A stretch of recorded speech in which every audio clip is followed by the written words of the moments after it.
Break के बाद स्वागत है आपका। सेक्स, सियासत और साजिश पर चर्चा जारी है।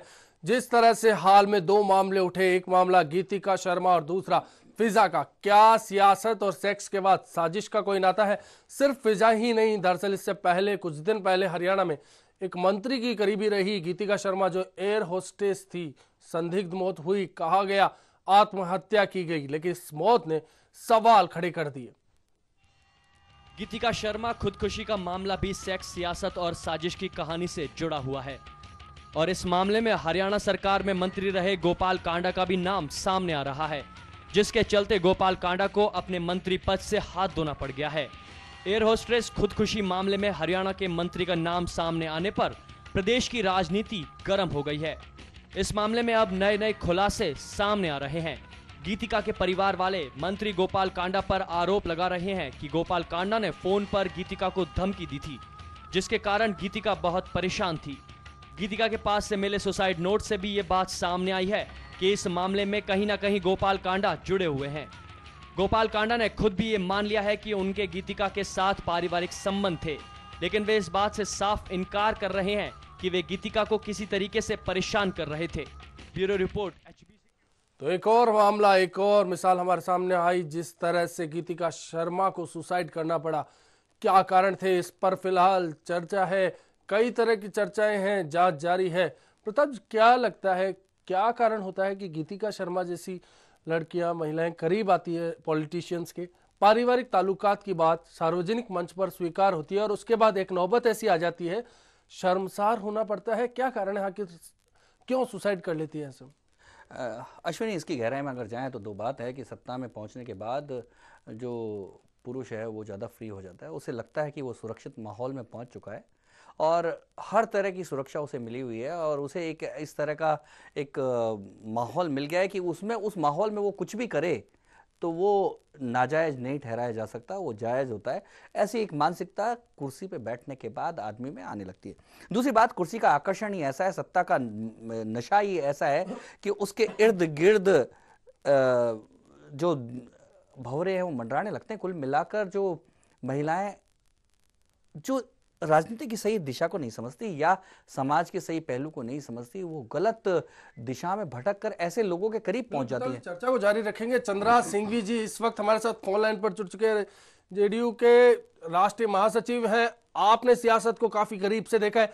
चंद्रा जी, आपका स्वागत है HBC न्यूज पर। एक सवाल, क्या सियासत के साथ साजिश और सेक्स का नाता चलता रहा है और चलता रहेगा? ये सियासत का सवाल नहीं, राजनीति का सवाल है जी। ये विष कन्याओं का इतिहास चंद्रगुप्त मौर्य के समय से था जी, आज तक चलता आ रहा है। कहीं कहीं कहीं जब स्त्री चालाक होती है पुरुष का उपयोग करती है, पुरुष चालाक होता है स्त्री का करता है, लेकिन शारीरिक रूप से सशक्त होने के कारण ज्यादातर पुरुष स्त्री का दुरुपयोग करता है। चंद्रा जी, और स्त्री अपने लालच के कारण पुरुष को ऐसा दुरुपयोग करने का अवसर देती है और बाद में पश्चाताप करके मृत्यु तक प्राप्त करती है। चंद्रा जी, आप पिछले 6 दशकों से राजनीति से जुड़े हुए हैं। आप कई राजनेताओं के निकट रहे हैं, ऐसे कई राजनेता आपके भी मित्र रहे हैं जो इन चक्करों में भी पड़ते रहे। क्या ऐसा क्या होता है कि सत्ता में कुर्सी में पहुंचने के बाद आदमी इन चक्करों में पड़ जाता है? ऐसा कोई सत्ता का सवाल नहीं है, समृद्धि का सवाल है जी। बड़े पैसे वाले भी यही धंधा करते हैं। जब राजनीति की सत्ता में आता है तो एक तो अहंकार, फिर सत्ता, फिर साधन, फिर सुविधा, और इसके बाद में स्त्रियों का अथवा अपोजिट सेक्स के समर्पण की भावना, उनका लालच, ये सब मिला जुला करके पतन और प्रारंभ जैसा भी ये शुरुआत होता है, कई स्त्री इसका लाभ उठा करके सर्वोच्च पदों पर पहुंच जाती है, बनी रहती है। हर स्त्री भ्रष्ट नहीं होती, हर स्त्री चरित्रवान नहीं होती, हर पुरुष चरित्रवान नहीं होता, चलता रहता है ये सब। चंद्रा जी एक बात बताइए कि फिल्म इंडस्ट्री में एक कास्टिंग काउच का एक बड़ा शब्द चलता है, राजनीति में भी ये कास्टिंग काउच जैसा एक शब्द चल पड़ा है कि कई अति महत्वाकांक्षी महिलाएं जो सीधे राजनीति की धरातल से नहीं आके सीधे ऊपर टपक जाती हैं, तो क्या ये रास्ता होता है उनका? एक बात बताइए, आप स्त्रियों पर लागू क्यों करते हो? क्या ये बात पुरुषों पर लागू नहीं होती है?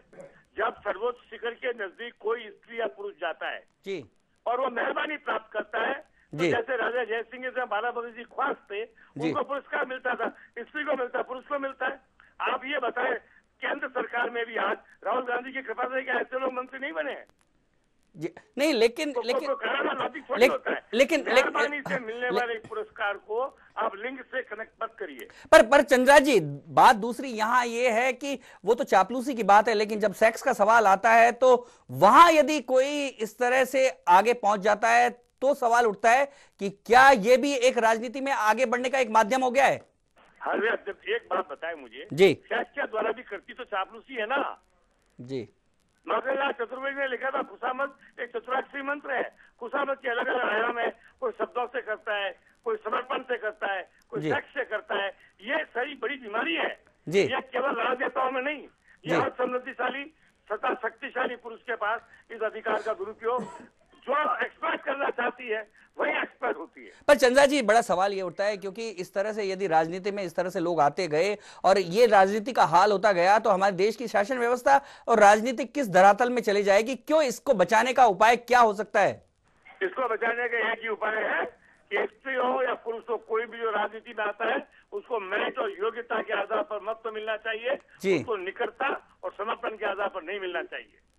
तो कुल मिलाकर एक ही तरीका है, और यदि पार्टियां मजबूत होती हैं और योग्यता के आधार पे करती हैं तो ये जो सेक्स और साजिश और राजनीति का सियासत का जो एक गठजोड़ है ये खत्म हो सकता है। जी, खत्म तो होता ही नहीं है जी, खत्म होता ही नहीं है साहब। आप भगवती चरण वर्मा की चित्रलेखा पढ़ो ना जी। ये हथियार है, इस हथियार का उपयोग करती है। हर एक आदमी का अपना अपना हथियार होता है। पुरुष के पास में संपत्ति और धन का होता है और उसके पास सौंदर्य और समर्पण का होता है। इस हथियार का तब आप परिभाषा बदलते हो जब उसको वांछित लाभ मिलने के बाद वो अतिशय प्राप्ति के लिए असफल होने के बाद विद्रोह रूप अपनाती है। दिल्ली के अंदर कम से कम 5 लाख प्राइवेट सेक्रेटरीज हैं। पता लगाओ उनके संबंध अपने बॉसेस के साथ क्या 7% अच्छे हैं क्या? सेठों के साथ ये बात नहीं है। पुराने जमाने ठाकुरों के साथ नहीं होता था, वो यहाँ के राजनेताओं के साथ होता है। नहीं चंद्रा जी, यहाँ बात व्यक्तिगत संबंधों की नहीं है, लेकिन जब ये समाज पर और राष्ट्र पर असर डालती है, हमारी राजनीतिक व्यवस्था पर असर डालती है। यदि चांद मोहम्मद के फिजा से संबंध हो तो किसी को कोई दुराव नहीं है, लेकिन यदि पूर्व उप मुख्यमंत्री के तौर पे वो इस तरह की हरकत करते हैं तो समाज में बड़ी दिक्कत आती है। करने वाला तो घृणित और निंदनीय है ही जी, इसमें तो कोई संदेह नहीं है जी। ऐसा अन्ना ने कहा था कभी कि इसकी सजा मौत होनी चाहिए जी। मैं आपसे कहता हूँ इसकी घृणित पार्ट का आपके पास इलाज नहीं है, वो तो सजा भुगत लेगा। प्रथा को तो बदलने वाली स्त्री है। तो क्या लगता नहीं है चंद्रा जी, कोई ना कोई ऐसी एक आचार संहिता राजनेताओं के लिए हर स्त्री हो या पुरुष ऐसी बननी चाहिए जिसके चलते कम से कम राजनीति तो कम से कम इससे मुक्त हो रहे? साहब ऐसा होता कहाँ है? अगर राजनीति पवित्रता के साथ में माध्यम, आप राष्ट्रीय राजनेता हैं चंद्रा जी, कोई बहुत खड़ा हूँ साहब इस मामले में। नहीं, आप कोई प्रस्ताव नहीं रख सकते? आप कोई प्रस्ताव नहीं रख सकते राष्ट्रीय स्तर पे? रख सकते हैं, क्यों नहीं रख सकते?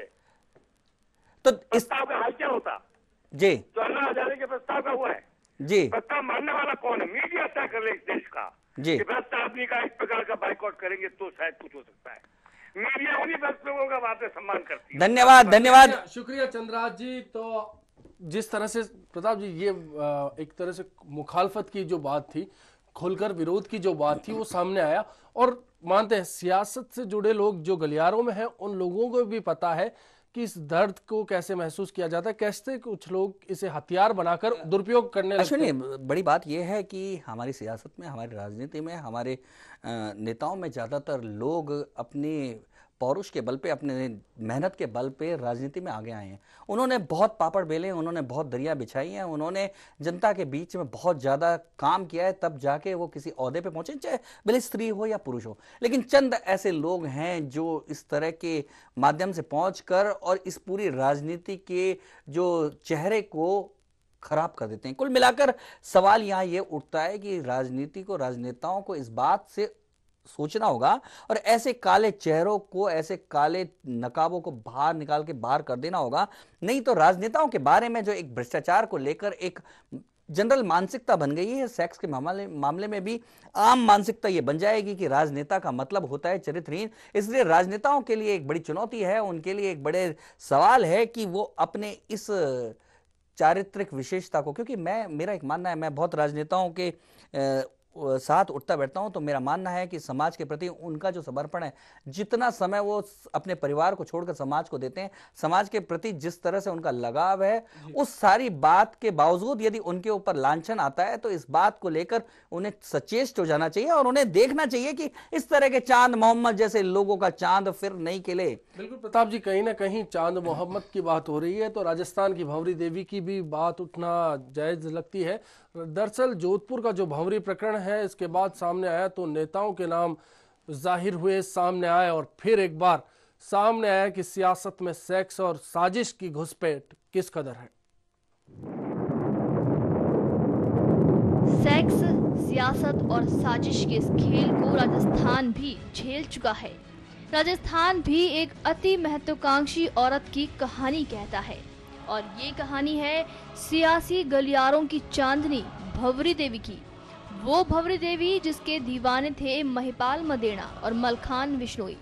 भंवरी प्रकरण राजस्थान का वो काला अध्याय है जिसकी गूंज मारवाड़ से लेकर दिल्ली तक सुनाई दी थी। राजस्थान के जोधपुर जिले के बिलाड़ा में कार्यरत नर्स भंवरी देवी के लापता होने के बाद उसकी प्रदेश के बर्खास्त मंत्री महिपाल मदेना के साथ चर्चित कथित वीडियो सीडी ने राजस्थान को शर्मसार कर डाला था। कथित सीडी ने राजनीति के ओट में चल रहे कारनामों का दूसरा पक्ष भी उजागर कर दिया और इस घटना से प्रदेश की बेदाग छवि पर भी धब्बा लग गया था। भंवरी मामले के पेज एक के बाद एक इस तरह से खुलते गए कि राजनीति के दिग्गजों के नाम इससे जुड़ते चले गए। भंवरी प्रकरण एक ऐसा मामला था कि जब जब सेक्स, सियासत और साजिश की चर्चा होगी तब तब ये दाग राजस्थान को गंदा करता रहेगा। Bureau report, HBC news. दरअसल राजस्थान की बात हुई है तो भंवरी की एक मिसाल जो अब बन चुकी है सियासी हलकों में, तो सामने आता है किस तरह से भंवरी एक छोटी सी जगह से ऊपर तक, मतलब साफ एक कार्यकर्ता से मंत्री तक पहुंच गई। प्रताप जी, कहा जा सकता है ये एक जिंदा मिसाल है हमारे सामने जो हाल ही की है, किस तरह से भंवरी एक ग्राम पंचायत छोटे से गांव से निकलती है, एक कार्यकर्ता के, कांग्रेस कार्यकर्ता के संपर्क में आती है और धीरे धीरे उसकी पहुंच विधायक और विधायक से मंत्री तक पहुंच जाती है। प्रताप जी, चर्चा को रखेंगे जारी, लेकिन इस वक्त हमारे साथ विधायक प्रोमिला कुंडेरा जुड़ चुके हैं फोन लाइन पे। प्रोमिला जी, एक सवाल है, जिस तरह से आजकल सियासत में साजिश के साथ साथ सेक्स का तड़का लगने लगा है, घुसपैठ हो चुकी है। एक भंवरी का प्रकरण राजस्थान का था, हाल में 2 प्रकरण आए हरियाणा से जुड़े हैं, गीतिका शर्मा का, दूसरा फिजा का। क्या लगता है सियासत में अब जरूरी हो गया है ये सब कुछ?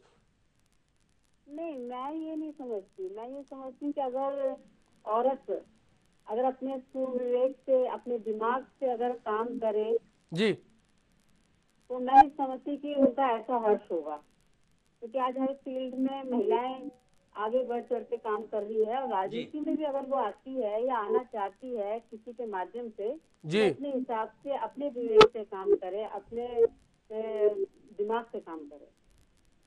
तो लगता ये है कि प्रोमिला जी की इस तरह की जरूरत नहीं है, लेकिन फिर भी कुछ महिलाएं जिस तरह से राजनीति को, राजनेताओं को बदनाम कर रही हैं, क्या लगता नहीं है कि इस तरह के लोगों के खिलाफ कहीं ना कहीं से आवाज उठनी चाहिए? क्योंकि चांद मोहम्मद और फिजा की कहानी ने जिस तरह से राजनीति को गंदा किया है, क्या लगता नहीं है कि अब आप जैसे राजनेताओं को, बाकी राजनेताओं को जो मेहनत के दम पर आगे आते हैं, उनको इसके खिलाफ आवाज उठानी चाहिए?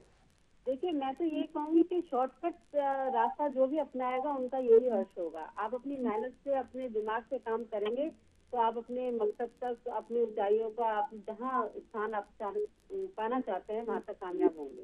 अच्छा प्रोमिला जी, एक बात और जो आम तौर पे आम जनता में ये कह दी जाती है, जब भी इस तरह की घटनाएं देश के सामने आती है तो ये कहा जाता है कि सत्ता में पहुंचने के बाद सत्ता से चूर होकर जो सत्तासीन जो पुरुष है वो इस तरह की हरकतें करने लगता है। क्या ऐसा लगता है कि पुरुष सत्ता में पहुंचने के बाद, कुर्सी पे पहुंचने के बाद उसका चारित्रिक पतन शुरू हो जाता है? नहीं, ऐसा कुछ नहीं है। औरत चाहे तो अपनी हिफाजत खुद कर सकती है जी। अगर वो सही है तो कोई भी किसी का हनन नहीं कर सकता। अच्छा, एक और बात है प्रोमिला जी, बड़ी एक सवाल ये इसलिए खड़ा होता है क्योंकि आप राजनीति में हैं। राजनीति में जो आम तौर पे जो पुरुष हैं वो महिला राजनेताओं के प्रति उस दृष्टिकोण से नहीं देखते। क्या आपको भी कचोटता है कि कभी कभी पुरुष राजनेता सीमाओं को लांघ जाते हैं? कभी कुछ ऐसा होता है? नहीं, ऐसा